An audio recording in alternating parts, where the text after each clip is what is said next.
ಆಶ್ಚರ್ಯವನ್ನು ಕಾಣುತ್ತಾ ಇದ್ದೇನೆ. ಏನದು? ನಮ್ಮದಾದಂತಹ ಶ್ರೀರಾಜ್ಯಕ್ಕೆ ಪ್ರವೇಶಿಸಿದ್ದು ಮಾತ್ರವಲ್ಲ, ನಿನ್ನನ್ನು ಪ್ರಶ್ನಿಸಲು ಬಂದಂತಹ ವನಪಾಲಕಿಯರನ್ನು ದಂಡಿಸಿದವನಿದ್ದೀಯ. ಅಷ್ಟೇ ಅಲ್ಲ, ನಿನ್ನೊಡನೆ ಯುದ್ಧವನ್ನು ಮಾಡುವುದಕ್ಕೆ ಬಂದಂತಹ ನಮ್ಮ ಸೇನಾನಿ ಕಮಲದಂಜನಿಗೂ ಕೂಡ ಶಿಕ್ಷೆಯನ್ನು ಕೊಟ್ಟವನಿದ್ದೀಯ. ಎಂದ ಮಾತ್ರಕ್ಕೆ ನೀನೊಬ್ಬನೇ ಪೌರುಷವಂತನೆಂಬುದು ಸಾಬೀತಾಗುವುದಿಲ್ಲವಲ್ಲ. ನಿನ್ನನ್ನು ಪ್ರಶ್ನಿಸುವುದಕ್ಕಾಗಿ ಬಂದವಳು ಸಾಮಾನ್ಯದವಳಲ್ಲ. ಈ ರಾಜ್ಯದ ಮುಖ್ಯಮಂತ್ರಿ ಇದ್ದೇನೆ, ಭ್ರಮರ ಕುಂತಳೆ ಎಂಬ ಹಾಗೆ ನನ್ನದಾದಂತಹ ಹೆಸರು. ಅಯ್ಯ, ನಿನ್ನಲ್ಲೊಂದು ಪ್ರಶ್ನೆಯನ್ನು ಕೇಳ್ತೇನೆ ನಾನು. ನಾವು ಯಾವುದಾದರೂ ಒಂದು ಹೊಸದಾದ ಊರಿಗೆ ಹೋಗುವಾಗ ಆ ಊರಿನ ಕ್ರಮ ಯಾವುದು, ಆ ಊರಿನ ಭಾಷೆ ಯಾವುದು, ಸಂಸ್ಕೃತಿ ಯಾವುದು ಎನ್ನುವುದನ್ನು ಸರಿಯಾಗಿ ಅರಿತುಕೊಂಡು ಮುಂದೆ ಕಾಲಿಡಬೇಕಾಗುತ್ತದೆ. ಆದ್ರೆ ಇದು ಯಾವುದನ್ನು ಲೆಕ್ಕಿಸದೆ ನೀವು ಮುಂದಕ್ಕೆ ಬಂದಿದ್ದೀರಿ ಎಂಬುದನ್ನು ಅರ್ಥೈಸಿಕೊಂಡವರಿದ್ದೇನೆ. ನಿನಗೆ ಭಾಷೆ ಬರಲಿಲ್ಲ ಆದ್ರೆ 30 ದಿನಗಳಲ್ಲಿ ಭಾಷೆ ಕಲಿಸುವಂತಹ ಒಂದು ಪುಸ್ತಕ ನಮ್ಮಲ್ಲಿ ಉಂಟು. ಅದಕ್ಕೆ ಬೇಕಾದಂತಹ ವ್ಯವಸ್ಥೆಯನ್ನು ನಾನು ಮಾಡ್ತೇನೆ. ಅದಲ್ಲ ಅಂತಾದ್ರೆ ನೀವು ಮಾಡಿದ್ದೇ ದಾರಿ, ನೀವು ನಡೆದದ್ದೇ ದಾರಿ ಅಂತ ಹಾಗೆ ಮುಂದುವರಿದೆ ಅಂತಾದಲ್ಲಿ ಬಂದ ಹಾಗೆ ಹಿಂದೆ ಹೋದರೆ ಬದುಕುವುದಕ್ಕೆ ಒಂದು ಅವಕಾಶ.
ಪುರುಷರಿಗೆ ಪ್ರವೇಶವಿಲ್ಲ.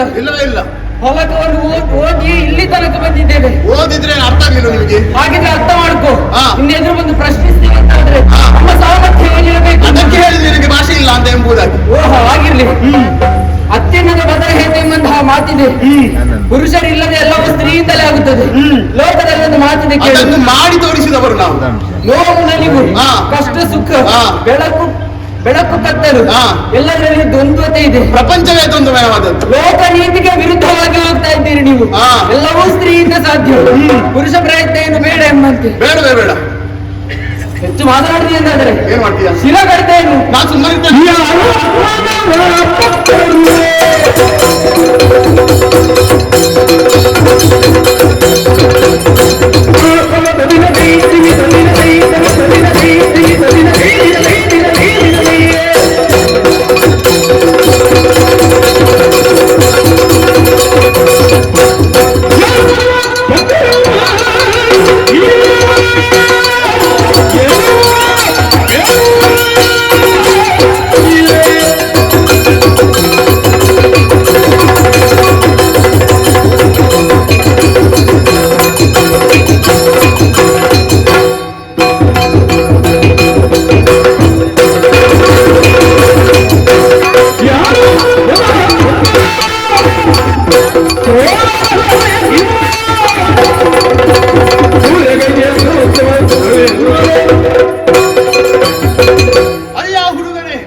ನಡೆಸುವವರು ಏನು?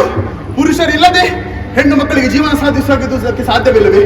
ಅದನ್ನು ತೋರಿಸಿಕೊಟ್ಟವರು ನಾವು ಈ ಸ್ತ್ರೀ ರಾಜ್ಯದವರು. ನಮಗೆ ಪುರುಷರ ಅಗತ್ಯತೆ ಇಲ್ಲ. ಅಂದ್ರೆ ನಿಮ್ಮಂತಹ ಈ ರೀತಿಯಾದಂತಹ ಪುರುಷರು ಎಂಬ ಹಾಗೆ ಹೇಳಿಕೊಂಡು ಹೋಗುವಂತಹ ಪುರುಷರ ಅಗತ್ಯವಿಲ್ಲ. ಯಾಕೆ? ಪ್ರಪಂಚದಲ್ಲಿ ತಾನು ಕೈ ಹಿಡಿದಂತಹ ಪತ್ನಿಯನ್ನು ಸರಿಯಾಗಿ ಬಾಳಿಸುವುದಕ್ಕೆ ಯಾರಿಗೆ ಸಾಧ್ಯತೆವಿಲ್ಲವೋ ಅವರು ನಿಜವಾಗಿ ಪುರುಷರಲ್ಲ, ಅದು ಗಂಡಸಲ್ಲ, ಅವರು ಷಂಡರಿದ್ದಾರೆ. ಆ ಕಾರಣಕ್ಕೆ ಬೇಕಾಗಿ ನಮಗೆ ಬೇಕಾದಂತಹ ಪುರುಷರನ್ನು ನಾವೇ ಬದಲಾಯಿಸಿಕೊಳ್ಳುತ್ತೇವೆ. ನಮ್ಮಲ್ಲಿ ವಿಶೇಷವಾದಂತಹ ವ್ಯವಸ್ಥೆಗಳು ಕೂಡ ಅದರಲ್ಲುಂಟು. ಏನದು? ಆ ಬಗ್ಗೆ ನಮ್ಮಲ್ಲಿ ವಿಶೇಷವಾದಂತಹ ಕೊಳ ಒಂದುಂಟು. ಆ ಕೊಳದಲ್ಲಿ ಯಾರಾದರೂ ಮುಳುಗಿದ್ದರು ಎಂದಾದಲ್ಲಿ ಪುರುಷರಾಗಿ ಬದಲಾಗುತ್ತಾರೆ. ಆ ಕಾಲದಲ್ಲಿ ನಾವು ಪುರುಷ ಸುಖವನ್ನು ಪಡೆದು ಸಂತಾನೋತ್ಪತ್ತಿಯನ್ನು ಮುಂದುವರಿಸುತ್ತೇವೆ. ನಿಮ್ಮಂತಹ ಷಂಡ ಪುರುಷರು ನಮ್ಗೆ ಏನು ಕೊಳ ಇಲ್ಲ ಅಂತಂದ್ರೆ ನೀವೇನು ಮಾಡ್ತಿದ್ರಿ? ನಮಗೆ ಅದು ಕಾಳಿಕಾ ಮಾತೆ ಅನುಗ್ರಹ ಪಡೆದುಕೊಂಡಿದ್ದೇವೆ. ಅನುಗ್ರಹ ಇದ್ದದ್ರಿಂದ ಮಾತ್ರ, ಪುರುಷರ ಪ್ರಯತ್ನ ಬೇಕು. ಅಯ್ಯೋ ಹುಡುಗ, ಅನುಗ್ರಹ ಇದ್ದುದರಿಂದಲ್ಲವೇ ಇಷ್ಟೆಲ್ಲ ಸಾಧನೆಯನ್ನು ಮಾಡಿದ್ದು, ಶ್ರೀರಾಜ್ಯವನ್ನು ಕಟ್ಟಿಗೊಳಿಸಿದ್ದು. ಯಾರ್ದಾದ್ರೂ ಅನುಗ್ರಹ ಇಲ್ಲದಿದ್ದರೆ ನಾವಿಷ್ಟೆಲ್ಲ ಮಾಡುವುದಕ್ಕೆ ಸಾಧ್ಯ ಉಂಟಾ? ಹಾಗಾಗಿ ಕೇವಲ ಸ್ತ್ರೀಯಿಂದ ಸಾಧ್ಯ ಇಲ್ಲ, ಅನುಗ್ರಹ ಬೇಕಷ್ಟು. ಅನುಗ್ರಹ ಬೇಕಪ್ಪ. ಅನುಗ್ರಹ ಪಡೆದುಕೊಂಡದ್ದು ಯಾರು? ಸ್ತ್ರೀ ಅಲ್ವಾ? ಸ್ತ್ರೀಯೇ ತನ್ನದಾದಂತಹ ಶಕ್ತಿ ಸಾಮರ್ಥ್ಯದ ತಪಸ್ಸನ್ನು ಆಚರಿಸಿ ಸ್ತ್ರೀಯನ್ನೇ ಒಲಿಸಿಕೊಂಡು, ನೆನಪಿಟ್ಟುಕೋ, ಕಾಳಿಕಾ ಮಾತೆಯನ್ನು, ಪುರುಷ ದೇವರನ್ನಲ್ಲ, ಸ್ತ್ರೀಯನ್ನೇ ಒಲಿಸಿಕೊಂಡು ಸ್ತ್ರೀ ಕುಲಕ್ಕೆ ಏನು ಬೇಕು ಅದನ್ನು ವ್ಯವಸ್ಥೆಯನ್ನು ಮಾಡಿಕೊಂಡವಳಿದ್ದಾಳೆ. ಇನ್ನು ಅದನ್ನು ಪ್ರಶ್ನೆ ಮಾಡುವುದಕ್ಕೆ ನೀವು ವ್ಯಕ್ತಿಗಳಲ್ಲ. ಒಂದು ಮಾತುಂಟು ಗೊತ್ತು ನಿನಗೆ, ಜಾಣರಾದವರಿಗೆ ಮಾತಿನಲ್ಲೇ ಪೆಟ್ಟುಕೊಡಬಹುದು, ಆದ್ರೆ ನಿನ್ನಂತಹ ಕೋಣರಿಗೆ ಮಾತಿನಲ್ಲೇ ಅಲ್ಲ, ಹಿಡಿದಂತಹ ಶರದಲ್ಲಿ ಪೆಟ್ಟುಕೊಡ್ತಾರೆ.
ಗಂಡಸರೇ ಮೇಲು ಎಂಬುದಲ್ಲ, ಲೋಕದಲ್ಲಿ ದ್ವಂದ್ವತೆ ಬೇಕು, ದ್ವಂದ್ವತೆ ಮುಖ್ಯ ಎಂಬಂತೆ ಹೇಳಲು ಹೊರಟವ.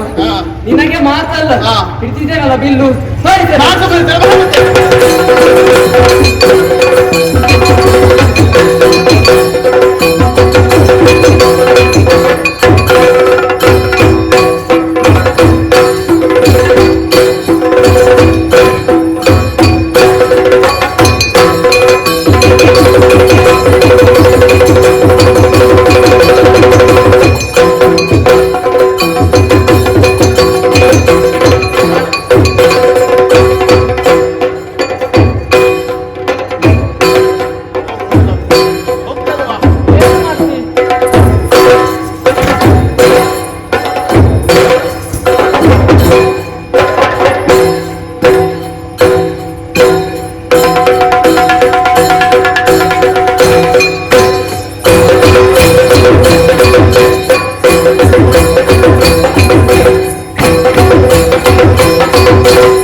ಒಬ್ಬ ಸ್ತ್ರೀಯಂತೆ ಪುರುಷಂತೆ, ಪುರುಷರಿಲ್ಲದೆ ಸ್ತ್ರೀಯರಿಗೆ ಬಾಳುವುದಕ್ಕಾಗುವುದಿಲ್ಲವಂತೆ.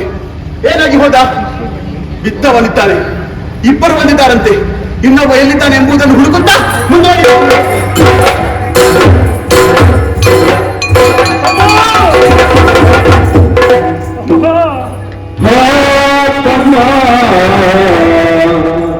ಮಾತರು ತಮ್ಮ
ಒಮ್ಮೆ ಮಾತಾಡು, ಒಮ್ಮೆ ಕಣ್ಣು ಬಿಟ್ಟು ನೋಡು.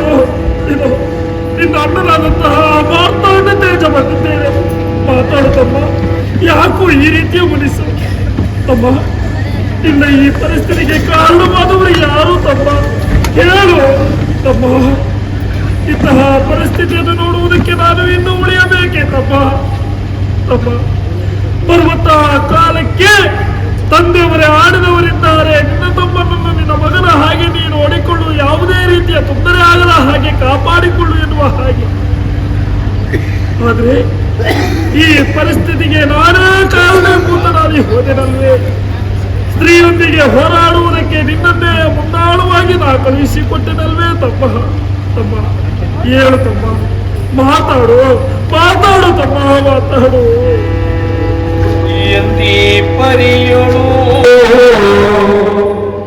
ದುಃಖವೇ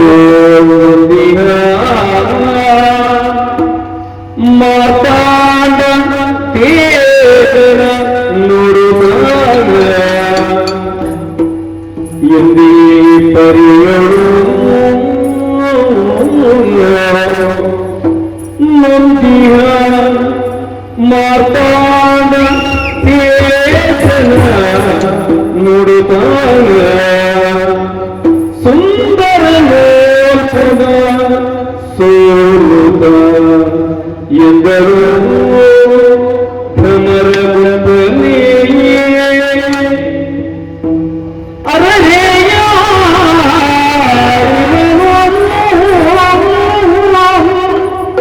ಯಾರಿಗೂ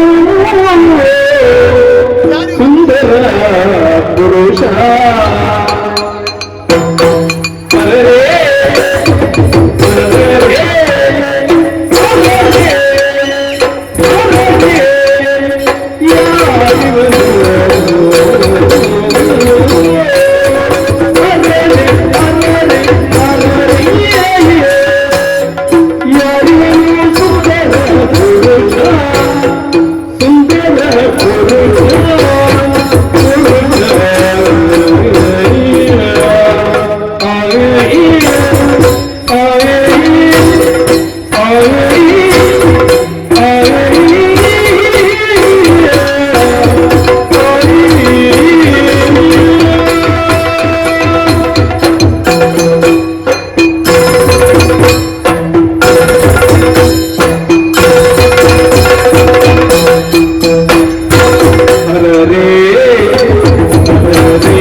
ಇನ್ನೊಬ್ಬಾತನನ್ನು ರಣರಂಗದಲ್ಲಿ ಸೋಲಿಸಿ ಇನ್ನೊಬ್ಬಾತ ಎಲ್ಲಿದ್ದಾನೆ ಎಂಬುದಾಗಿ ಹುಡುಕಿಕೊಂಡು ಮುಂದೆ ಬಂದಂತಹ ಕಾಲಕ್ಕೆ ಏನನ್ನು ಕಾಣ್ತಾ ಇದ್ದೇನೆ. ಆಹಾ, ಆಶ್ಚರ್ಯ, ಪರಮಾಶ್ಚರ್ಯ. ಬಂದವಳು ನನ್ನದಾದಂತಹ ವಿರೋಧಿ, ಆತನನ್ನು ಯುದ್ಧವನ್ನು ಮಾಡಬೇಕು ಎಂಬ ಹಾಗೆ ಮುಂದತ್ತಿ ಬಂದವಳು ನಾನು. ಆದರೆ ಇವನ ಮುಖವನ್ನು ಕಾಣುವಾಗ ಏನು ಬದಲಾವಣೆಗಳು ನನ್ನ ಮನಸ್ಸಿನಲ್ಲಿ ಗೋಚರಿಸುತ್ತಾ ಉಂಟಲ್ಲ. ಸರಿ, ಪುನಪಾಲಕಿಯರು ಬಂದು ಆಡಿದ್ರು ಶಶಿಪ್ರಭಾದೇವಿ ಅವರಿಗೆ ನಮ್ಮದಾದಂತಹ ಸ್ತ್ರೀ ರಾಜ್ಯಕ್ಕೆ ಪರಪುರುಷರಾಗಮಿಸಿದ್ದಾರೆ ಎಂಬ ಹಾಗೆ. ಬಹುಶಃ ಅವರು ಸರಿಯಾಗಿ ಇವನನ್ನು ನೋಡ್ಲಿಲ್ಲ ಅಂತ ಕಾಣುತ್ತದೆ. ಅವರಿಗೆ ಬಂದವರಿಗೆ ಹೇಳಬಹುದಿತ್ತಲ್ಲ, ಚಂದದ ಪುರುಷರು ಬಂದಿದ್ದಾರೆ ಎಂಬ ಹಾಗೆ. ಹಾಗೆ ಹೇಳಿಲ್ಲ ಅವರು, ಪರಪುರುಷರು ಎಂಬ ಹಾಗೆ. ಬಂದಂತಹ ನಾವೆಲ್ಲ ಯುದ್ಧಕ್ಕಾಗಿ ಬಂದೆವು. ಒಂದು ಏನನ್ನು ಕಾಣ್ತಾ ಇದ್ದೇನೆ, ಸುಂದರ ಪುರುಷ. ಅರೆರೆ ಯಾರಿವನು ಸುಂದರ ಪುರುಷ, ಸ್ಮರಣಂತೆ ತೋರ್ಪ ಮನಕ್ಕೆ ಹರುಷ. ಹೌದು ಸ್ವಾಮಿ, ಲೋಕದಲ್ಲಿ ಚಂದದ ಗಂಡು ಮಕ್ಕಳು ಅಂತ ಇದ್ದಾರಂತೆ. ಮನ್ಮಥಂತೆ, ಜಯಂತಂತೆ, ನಳಕೂಬರ್ರಂತೆ, ಅದೆಷ್ಟು ಹೆಸರುಗಳನ್ನು ಕೇಳಿಬಲ್ಲೆವು ನಾವು. ಆದರೆ ಸಾಕ್ಷಾತ್ ಕಂಡದ್ದಿಲ್ಲ, ಕಾಣುವುದಕ್ಕೆ ಅವಕಾಶವನ್ನು ನಮಗೆ ಸಿಗಲಿಲ್ಲ. ಯಾಕಂದ್ರೆ ನಮ್ಮ ಊರಿನಲ್ಲಿ ಪುರುಷರೇ ಇಲ್ಲ. ಹಾಗಂತ ಇವನ ಸೌಂದರ್ಯವನ್ನು ಕಾಣುವಾಗ ಆ ಸ್ಮರಣನ್ನು, ಜಯಂತರನ್ನು ತಂದು ಇವನ ಕಾಲಿಗೆ ಕಟ್ಟಬೇಕು. ಅಂತಹ ರೂಪರಾಶಿ. ಆಹಾ, ಅವನ ಕಣ್ಣುಗಳನ್ನು ನೋಡಿಯಂತೆ, ಅವನ ತುಟಿಯನ್ನು ನೋಡಿಯಂತೆ, ಅವನ ಅಗಲವಾದಂತಹ ಎದೆಯನ್ನು ನೋಡಿ, ನೀಳವಾದಂತಹ ಕೈಕಾಲುಗಳನ್ನು ನೋಡಿ, ಇದನ್ನೆಲ್ಲ ಕಾಣುವಾಗ ಮನಸ್ಸು ಹುಚ್ಚಿದ್ದು ಕುಣಿಯುತ್ತಾ ಇದೆ. ಏನು ಮಾಡಲಿ, ಈತನೊಂದಿಗೆ ಯುದ್ಧ ಮಾಡುವುದಕ್ಕೆ ಬಂದವಳು ನಾನು. ನನ್ನದಾದಂತಹ ಪರಾಕ್ರಮವನ್ನು ಈತನೊಂದಿಗೆ ತೋರಿಸಿ ಬಿಡದೆ ಒಂದೊಮ್ಮೆಗೆ ನಾನು ಈತನೊಂದಿಗೆ ಯುದ್ಧ ಮಾಡಿದೆನು ಎಂದಾದಲ್ಲಿ ನನ್ನದಾದಂತಹ ನಾನು ಯೋಚಿಸಿಕೊಂಡು ಬಂದಂತಹ ಕೆಲಸ ಪೂರ್ಣವಾಗುವುದಕ್ಕೆ ಸಾಧ್ಯ ಉಂಟೆ? ಇಲ್ಲವಲ್ಲ. ಆತನ ಮುಖದಲ್ಲಿ ನಗೆ ಎಂಬುದು ಸೂಸುತ್ತಾ ಉಂಟು. ನಿಮಗೆ ಆಶ್ಚರ್ಯವಾಗಬಹುದು, ಆತನನ್ನು ಜಂಗೆಯಲ್ಲಿರಿಸಿಕೊಂಡು ಈತ ಅಳುತ್ತಾ ಇದ್ದಾನೆ. ಇವನ ಮುಖದಲ್ಲಿ ನಗುವ ಎಂತ ಹುಚ್ಚ ಇವಳಿಗೆ ಎಂಬ ಹಾಗೆ ನೀವು ಭಾವಿಸಬಹುದು. ಅದು ಹಾಗಲ್ಲ. ಯಾರಾದರೂ ನಮ್ಮ ಮನಸ್ಸಿಗೆ ಹಿತ ಎನಿಸುವವರಿದ್ದರು ಎಂದಾದಲ್ಲಿ ಅವರು ಅಳುವುದನ್ನು ಕಂಡರೂ ನಮಗೆ ಸಂತೋಷವೇ. ಅವರ ಮುಖದಲ್ಲಿ ನಗುವೇ ನಮಗೆ ಕಾಣುವುದು. ಆ ರೀತಿಯಾದಂತಹ ಬದಲಾವಣೆ ಇವನಲ್ಲಿ ಕಾಣಿಸ್ತಾ ಇದ್ದೇನೆ. ಹಾಗಾದ್ರೆ ಇವನಲ್ಲಿ ನನ್ನದಾದಂತಹ ಸಾಹಸವನ್ನು ತೋರಿಸುವುದಲ್ಲ, ಬದಲಾಗಿ ನಾನು ಶರಣಾಗತಿಯನ್ನು ಹೊಂದಬೇಕು. ಆ ಮೂಲಕವಾಗಿ ಆತನನ್ನು ನಾನು ನನ್ನವಳನ್ನಾಗಿ ಮಾಡಿಸಿಕೊಳ್ಬೇಕು. ಹಾಗಾದ್ರೆ ನಾನೇ ಮಾತಾಡಿಕೊಂಡ್ರೆ ಆಗುತ್ತದ? ಇಲ್ವಲ್ಲ, ಆತನಿಗೆ ಮಾತಾಡಬೇಕು. ಓ ಮಧ್ಯವಂತ,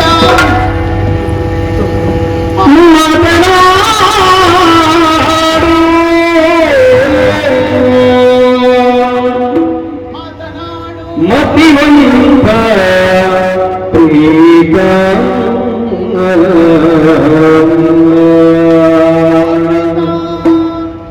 ಮತಿವಂತ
ಒಮ್ಮೆ ನೋಡು ತಮ್ಮ. ನಿನ್ನಲ್ಲಿ ಮಾತನಾಡಬೇಕು, ನಿನ್ನನ್ನು ರಮಿಸಬೇಕು ಎಂಬಂತಹ ಕಾರಣ ನೀನು ನನಗಾದಂತಹ ಮಾತುಗಳನ್ನು ಕೇಳ್ತಾ ಇಲ್ಲ. ಬಹುಶಃ ಹೀಗಾಗಿರಬೇಕು. ನೀನು ದುಃಖಿಸುತ್ತಾ ಇದ್ದೀಯ, ಯಾರನ್ನೋ ನಿನ್ನ ಜಂಗಲಿರಿಸಿಕೊಂಡು. ಬಹುಶಃ ನಿನಗೆ ಆತ ಅತಿ ಆಪ್ತನಿರಬೇಕು. ಆ ಕಾರಣದಿಂದಲೇ ನೀನು ದುಃಖದತ್ತನಾಗಿದ್ದೀಯ. ಅಯ್ಯ, ಮೊದಲಾಗಿ ನನ್ನನ್ನು ಕ್ಷಮಿಸಬೇಕು. ಹೇಳಿದ್ರೆ ಅವನ ಈ ಸ್ಥಿತಿಯ ಕಾರಣವೇ ನಾನಾಗಿದ್ದೇನೆ. ಹಾಗಂತ ನಿನಗೆ ಆ ಸ್ಥಿತಿಯನ್ನು ಒದಗಿಸಬೇಕೆಂಬಂತಹ ಉದ್ದೇಶದಿಂದ ಬಂದವಳು. ಆದರೆ ನಿನ್ನದಾದಂತಹ ಸೌಂದರ್ಯ ರಾಶಿಯನ್ನು ಕಂಡು ಸೋತವಳಿದ್ದೇನೆ. ನನ್ನದಾದಂತಹ ಮನಸ್ಸು ನಿನಗೆ ಈಗಾಗಲೇ ಅರ್ಪಿಸಿದವಳಿದ್ದೇನೆ. ಹಾಗಾಗಿ ನಿನ್ನಲ್ಲಿ ಮಾತನಾಡ್ತಾ ಇದ್ದೇನೆ. ಆ ಕಾಮನ ಪಂಚಶರಗಳು ನನ್ನನ್ನು ಬಾಧಿಸುತ್ತಾ ಇದೆ. ನಿನ್ನನ್ನು ಹೊಂದಬೇಕು ಎಂಬ ಹಾಗೆ ನನ್ನ ಮನಸ್ಸು ಹಪಾಪಿಸ್ತಾ ಇದೆ. ಹಾಗಾಗಿ ಅಯ್ಯ, ಓ ಪ್ರಿಯತಮ, ನಿನ್ನಲ್ಲೇ ಮಾತನಾಡುವುದು ನಾನು. ಕಾರಣ ಬೇರೇನಲ್ಲ, ಯುದ್ಧರಂಗದಲ್ಲಿ ಮುಂದುವರಿದವಳು ನಾನು. ಮುಂದಾದಂತಹ ಈತನನ್ನು ಕೆಳಗಿದವಳು ನಾನೇ ಆಗಿದ್ದೇನೆ. ನನಗೆ ಈತ ಯಾರೆಂಬುದು ತಿಳಿದಿರಲಿಲ್ಲ. ಈ ಹೊತ್ತಿಗೆ ನೀನು ದುಃಖಿಸ್ತೀಯ ಎಂಬ ಹಾಗೆ ಯೋಚನೆ ಮಾಡಿದ್ರೆ ಆಗ ನಿನಗೆ ಬಹಳ ಸಮೀಪವರ್ತಿ ಎಂಬುದನ್ನು ಅರ್ಥ ಮಾಡಿಕೊಂಡವಳಿದ್ದೇನೆ. ಅಯ್ಯ, ನಿನ್ನನ್ನು ಕಂಡಾಕ್ಷಣ ನಿನ್ನದಾದಂತಹ ರೂಪ ಸೌಂದರ್ಯ ರಾಶಿಗೆ ಮನಸ್ಸೋತು ಹೋಗಿದ್ದೇನೆ. ನಿನ್ನನ್ನೇ ಹೊಂದಬೇಕು ಎಂಬ ಹಾಗೆ ಮನಸ್ಸು ಇಚ್ಛೆಯನ್ನು ಪಟ್ಟವಳಿದ್ದೇನೆ. ಹಾಗಾಗಿ ಇಷ್ಟೆಲ್ಲ ಮಾತನಾಡ್ತಾ ಇದ್ದೇನೆ. ಅಯ್ಯ, ಒಮ್ಮೆ ನನ್ನಲ್ಲಿ ಮಾತಾಡಬಾರದೆ. ಇಲ್ಲಿ ಹೇಗೆ ವ್ಯವಹರಿಸಬೇಕಂತ ಜ್ಞಾನವೇ ನಿನ್ನಲ್ಲಿ ಇಲ್ಲದೆ ಹೋಯಿತು. ಜ್ಞಾನ ಇಲ್ಲದೆ ಹೀಗಾದದ್ದು. ದುಃಖದ ಮನೆಯಲ್ಲಿ ಮದುವೆಯೂ ಮಾತೆ. ಹಾ, ನನ್ನ ತಮ್ಮನನ್ನು ನಾನು ಕಳೆದುಕೊಂಡೆ ಎನ್ನುವಂತಹ ದುಃಖದಲ್ಲಿ ನಾನು ಬಳಲುತ್ತಾ ಇದ್ದೇನೆ. ತಮ್ಮನೇ ಮತ್ತೆ ನನ್ನ ತಮ್ಮನಿಗೆ ಇಂತಹ ಘಾಸಿಯನ್ನು ಮಾಡಿ ನನ್ನಲ್ಲಿ ಆಡುವಂತಹ ಮಾತು ಇದೆ. ಅಯ್ಯ, ಇದು ಎಷ್ಟು ಸಮಂಜಸವೇ. ನಿನ್ನ ತಮ್ಮ ಎಂಬುದಾಗಿ ಮೊದಲೇ ಗೊತ್ತಿದ್ರೆ ನಾನು ಈ ರೀತಿಯಾಗಿ ಮಾಡ್ತಾ ಇರಲಿಲ್ಲ. ಆದರೆ ಈ ಹೊತ್ತಿಗೆ ಏನೋ ಒಂದು ಪ್ರಮಾದ ನಡೆದು ಹೋಯಿತು. ತಿಳಿದು ಮಾಡುವುದು ಅಪರಾಧ, ತಿಳಿಯದೆ ಮಾಡುವುದು ಪ್ರಮಾದವಾಗುತ್ತದೆ. ಅಪರಾಧವೋ ಪ್ರಮಾದವೋ ಕೋಪದ ಸಿಟ್ಟಿನಲ್ಲಿ ಕೊಯ್ದಂತಹ ಮೂಗು ಮತ್ತೊಮ್ಮೆ ಹುಟ್ಟಿಕೊಳ್ಳುತ್ತದೆ. ಅದು ನಿಮ್ಮಂತಹ ಸಾಮಾನ್ಯರಿಗೆ ಆ ಪ್ರಶ್ನೆ ಮೂಡುವುದು ಸಹಜವೇ. ಕೋಪದಲ್ಲಿ ಕೊಯ್ದಂತಹ ಮೂಗು ಮತ್ತೊಮ್ಮೆ ಪಡೆಯುವುದಕ್ಕಾಗುವುದಿಲ್ಲ. ಆದರೆ ನಾವು ಹಾಗಲ್ಲ, ಮಾಯಾವಿಗಳಿದ್ದೇವೆ. ಏನನ್ನು ಕಳೆದುಕೊಂಡರೂ ಮರಳಿ ಪಡೆಯುವಂತಹ ಸಾಮರ್ಥ್ಯವನ್ನು ಹೊಂದಿದವರಿದ್ದೇವೆ. ಈಗ ಈತನೆಲ್ಲ ಕುರುಳಿದ್ದಾನೆ ಎಂಬ ಹಾಗೆ ಚಿಂತೆ ಅಲ್ಲ ನಮಗೆ. ಒಂದೊಮ್ಮೆ ಈತನ ಎತ್ತನು ಎಂದಾದಲ್ಲಿ ನನ್ನನ್ನು ನೀವು ಸ್ವೀಕರಿಸ್ತೀಯಾ? ತಮ್ಮನನ್ನು ಎಬ್ಬಿಸುವುದೇ? ಆದರೆ ನಾನು ಎಬ್ಬಿಸ್ತೇನೆ. ನೀನು ಎಬ್ಬಿಸುತ್ತೀಯ? ನನ್ನನ್ನು ಒಪ್ಪಿಕೊಳ್ಳುತ್ತೀಯಾ? ಹಾಗಾದ್ರೆ ನೋಡು. ಅಷ್ಟೇಯ? ಈತನಿಗೆ ಏನೂ ಆಗಲಿಲ್ಲ, ಮತ್ತೆ ಒಂದು ಪೆಟ್ಟು ಕೊಟ್ಟದಷ್ಟೇ. ನನ್ನದಾದಂತಹ ಪೆಟ್ಟಿನ ಹೊಡೆತಕ್ಕೆ ಈತ ಮೂರ್ಛೆಯನ್ನು ಹೊಂದಿ ಬಿದ್ದವನಿದ್ದಾನೆ. ಈತನನ್ನು ಅರೆಕ್ಷಣದಲ್ಲಿ ನಾನು ಎಬ್ಬಿಸ್ತೇನೆ. ನೋಡಿ ನೋಡಿ ನೋಡಿ ನೋಡಿ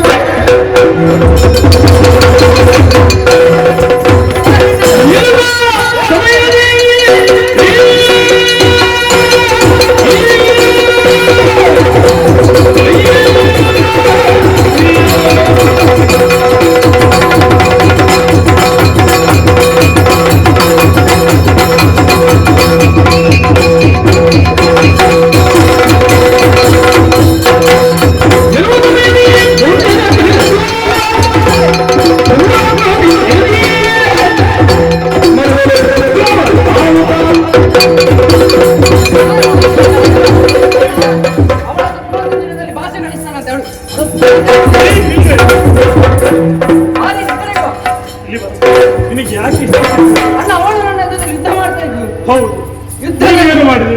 ಯುದ್ಧದಲ್ಲಿ ಮತಿ ತಪ್ಪಿ ಹೋಯ್ತು ಅಣ್ಣ ನನಗೆ. ನಿನಗೆ ಭಾಷೆ ಅವನಿಗೆ ಭಾಷೆ ಇರಲಿಲ್ಲ ಮೊದಲು, ಅವನಿಗೆ ಭಾಷೆ ಕಲಿಸಬೇಕು ಹೋದದ್ದು. ನನಗೆ ಹೊಡೆದವಳು ಅವಳೇ.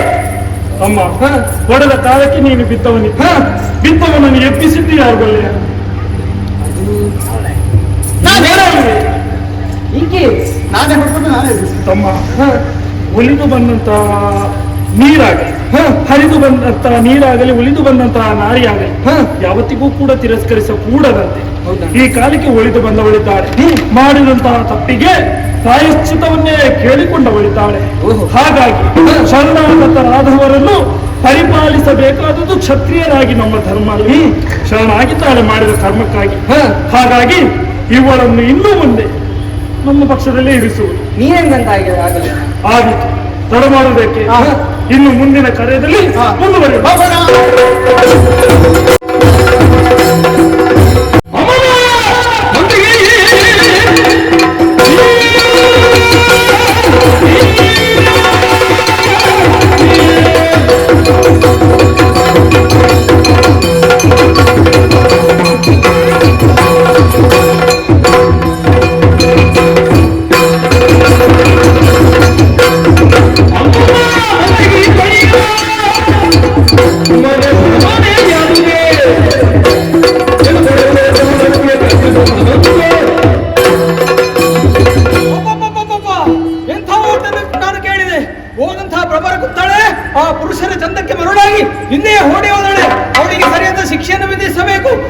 ಕಾಳಿಕಾಮಾತೆ ಕೊಟ್ಟಿದ್ದ ವರ ಮಾಲಿಕೆಯನ್ನು ಮರಿಸುತ್ತಾ ಎಂದಿಗೂ ಸಭೆಗೆ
ಬ್ರಹ್ಮರ ಕುಂತಳೆ ಒಂದಂತಹ ಪುರುಷರು ಸದೆಬಡಿದು ಹೇಳ್ಕೊಂಡು ಬರ್ತೇನೆ ಅಂತ ಹೋದವಳು ಅವರು ಅಂದ ಚಂದಕ್ಕೆ ಹೋಗಿ ಮರಳಾಗಿ ಹಿಂದೆ ಓಡಿ ಹೋಗಿದ್ದಾಳೆ.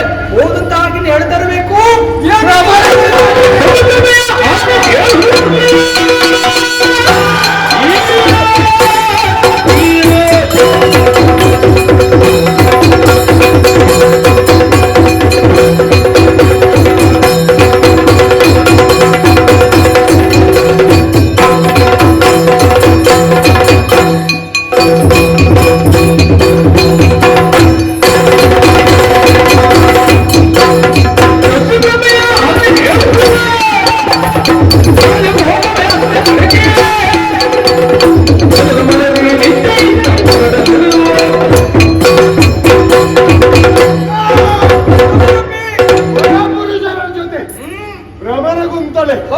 ಅವರನ್ನು ಮಾಹಗೊಂಡು ಅವರ ಹಿಂದೆ ಓಡಿ ಹೋದಳೆ.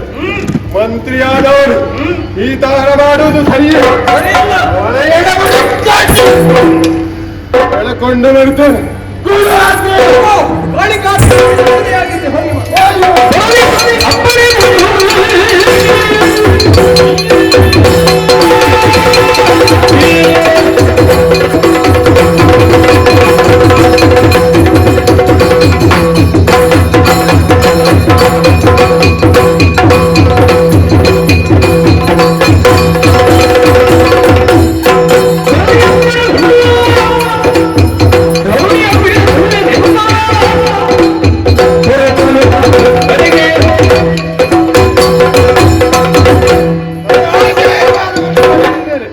ಬ್ರಾಹ್ಮಣಗುತ್ತಲೆ ಅವಳನ್ನು ಎಳಕೊಂಡು ಬಂದು ಆದಷ್ಟು ಬೇಗ ಇವಳು ಕಾಲ ಬಿಡಕ್ಕಾಗಲಿಲ್ಲ.